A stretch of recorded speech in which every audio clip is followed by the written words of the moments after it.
You. Ji viewers, तो आज हम बात करेंगे टी.एस. इलियट के critical essay tradition and the individual talent पर, जिसके बारे में मैं आपको कुछ हिस्टोरिकल चीज़ें और कुछ थीमेटिक चीज़ें एज एन इंट्रोडक्शन बताऊंगी। सबसे पहली बात ये है कि tradition and the individual talent it first got published in a critical literary essay the Egoist in 1919। ये एक लिटरेरी जर्नल था जिसमें ये for the first time print हुआ इन 1919 में, and later on it became the part of Eliot's first critical book the Sacred Wood in 1920। अब आप देखिए कि अब 2020 है, तो इस आर्टिकल को तकरीबन एक सदी गुजर चुकी है, but it is still relevant.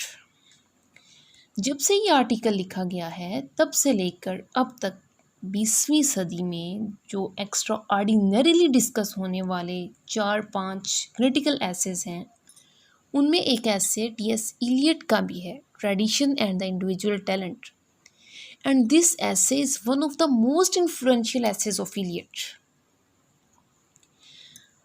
अब अगर हम बात करें कि टी.एस. इलियट का ये ऐसे क्रिटिसिज्म की कौन सी टाइप में, कौन सी कैटेगरी में फॉल करता है, तो आपको मालूम होगा कि क्रिटिसिज्म की कई टाइप्स हैं, जिनमें एक टाइप है पेडागॉजिकल क्रिटिसिज्म,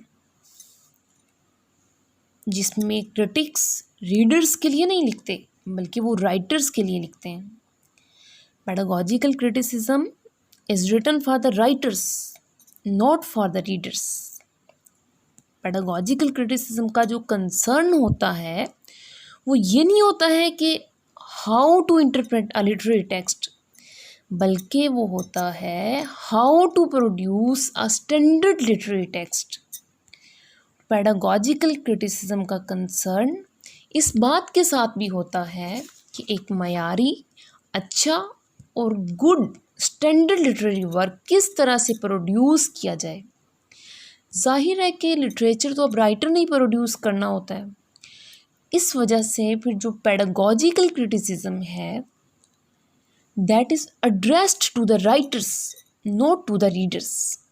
तो tradition and the individual talent, इस ऐसे को अगर आप कैटेगराइज करें क्रिटिसिज्म की कैटेगरीज में, तो ये पेडागॉजिकल क्रिटिसिज्म में फॉल करता है।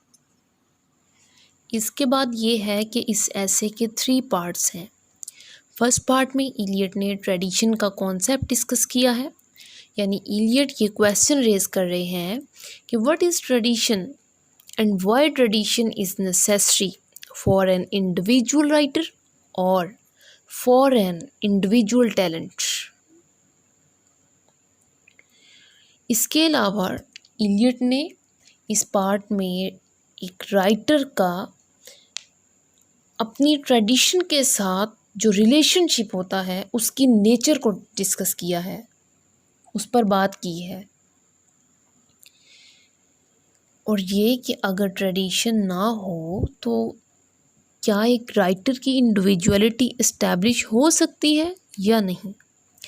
ये और इस तरह के बहुत से दूसरे पॉइंट्स, इम्पोर्टेंट पॉइंट्स इलियट ने first part of his article tradition and the individual talent में रेस किए हैं और उनको डिस्कस किया है।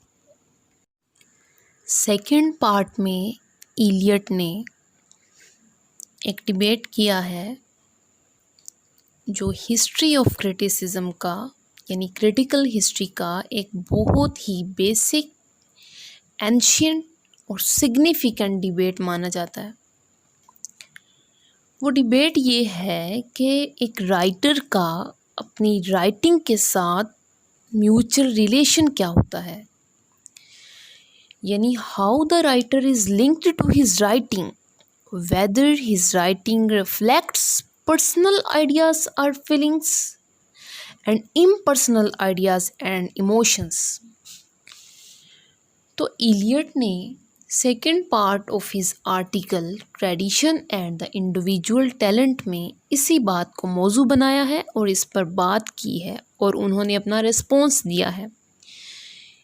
इलियट का कहना है कि एक राइटर का अपनी राइटिंग के साथ जो ताल्लुक़ होता है वो समझते हैं कि ये ताल्लुक़ इम्पर्सनलिज्म का ताल्लुक़ होता है।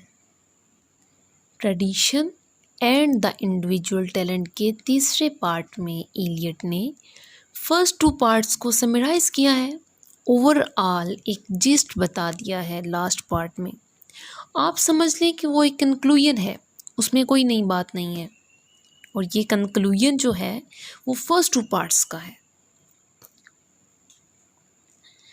This part is a gist of what has been discussed in the first two। जी व्यूअर्स, तो ये है डिवीजन टी.एस. इलियट के article tradition and the individual talent की। अब हम बात करेंगे इन्हीं पार्ट्स पर डिटेल में, लेकिन नेक्स्ट लेक्चर में नेक्स्ट वीडियो के साथ। तब तक के लिए अल्लाह निगहबान।